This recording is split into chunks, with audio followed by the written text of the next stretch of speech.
So, guys, if you have not watched the Netflix series of Thabo Bester and Nandipha, right? I am here to tell you the 411, okay? So, in this video, I am going to tell you guys on how the body, right, the burnt body, got into the prison and the prison cell, Yaka Thabo Bester, right? Before I tell you guys that, right, you guys need to listen to what Nandipha did before that, okay? So, it is said that Nandipha, right, claimed two bodies, right? And those two bodies, one of them, she said that that body was her father, right? And that her father was missing, right? So that body that she claimed was her father's was dumped in a river, right? We don't know who dumped that body in the river, but the fact that she knows that that body was dumped in a river, something tells me that she had something to do with it, right? So that's body number one. Body number two, right? She went to go claim this body again at the morgue. Now, she said that this body that she's claiming is a friend's brother's body, right? Yes, a friend's brother, her friend's brother's body, yes. And she needed the body so that she can go and obviously just give it to the family and have the funeral, right? So it is also said that Nandipha, when she claimed these bodies, apparently they were released to her, okay? And she had two funerals for these bodies. Two funerals for these bodies, okay?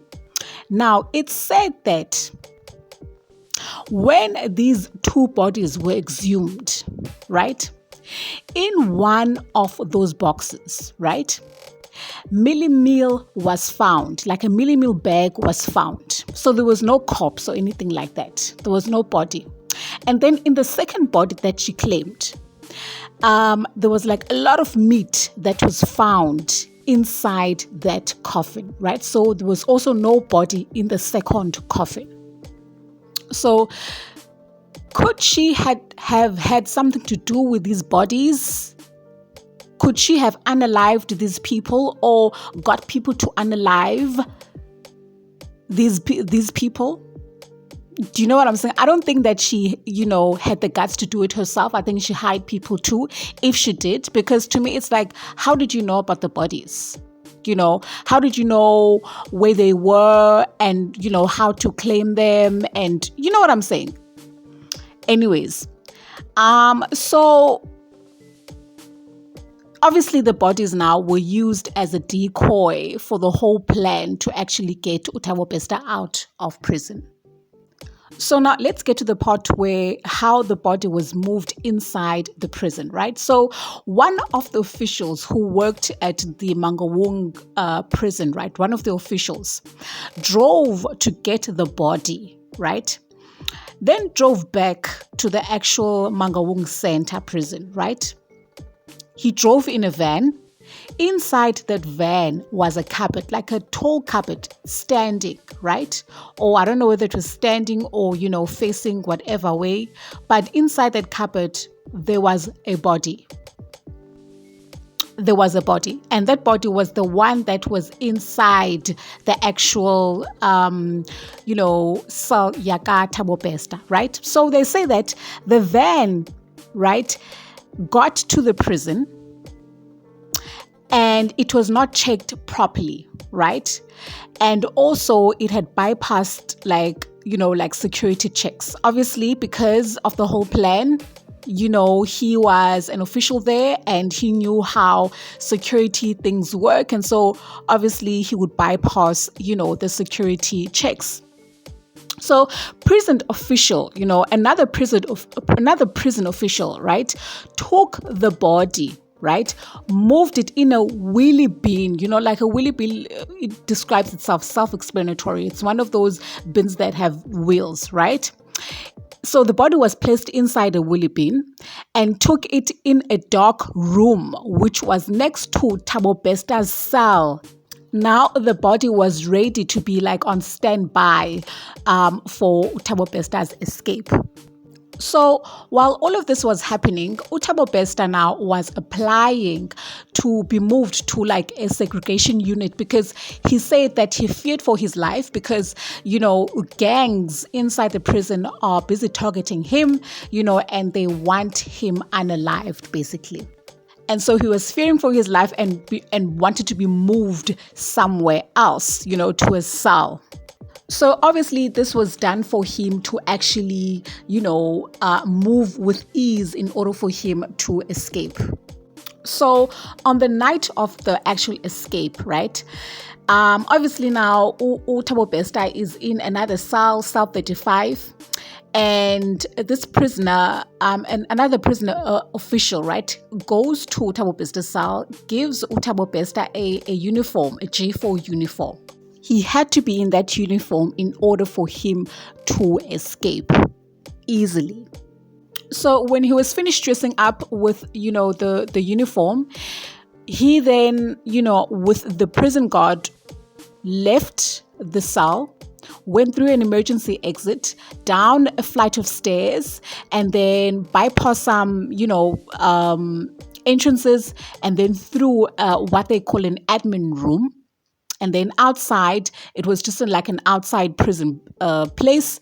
And they left, they escaped the prison. Okay, so when they escaped, right, there was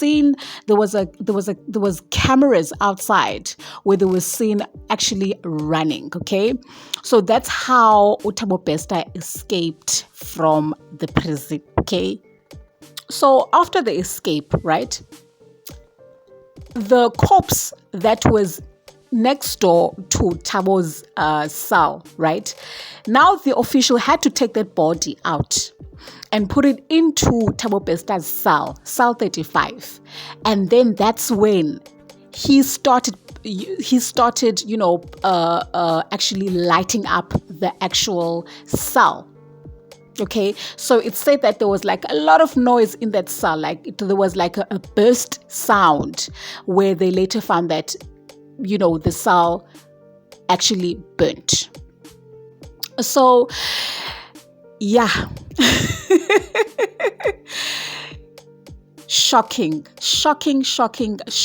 okay? Shocking. I don't even have words, When I was watching that part, I was so shocked. Like, it really feels like I was listening to a story and like a movie story, basically.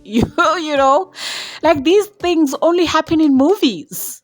How everything was like carefully planned, and the murderers and the bodies and the funerals and Nandipha and the prison officials. So they say that this guy Utabo Besta was quite the smooth talker, right? So he lured you into his life. So before Utabo got into the Mangaung Prison, before he actually entered and was placed at the Mangaung Prison Center, they were told, all the employees there, that do not interact with this person because this is what he is capable of. And here, Nancy into yenzeka, this thing happened. They were lured into this whole thing, and it backfired on them. And I'm sure most of them now obviously don't have jobs. We don't know, Pofu, because we are not told what's happening with the people that helped Utabo Besta. Do they still have jobs? Are they still working as prison officials? Like, what's happening there? Because I feel like we need to find out about that, because we've got a tendency in this country to commit crime and then still stay in those positions that, of power where we committed crime in. Okay, so that's very important for us to know. Anyways, guys, I'll see you on my next upload about these two people. Wow.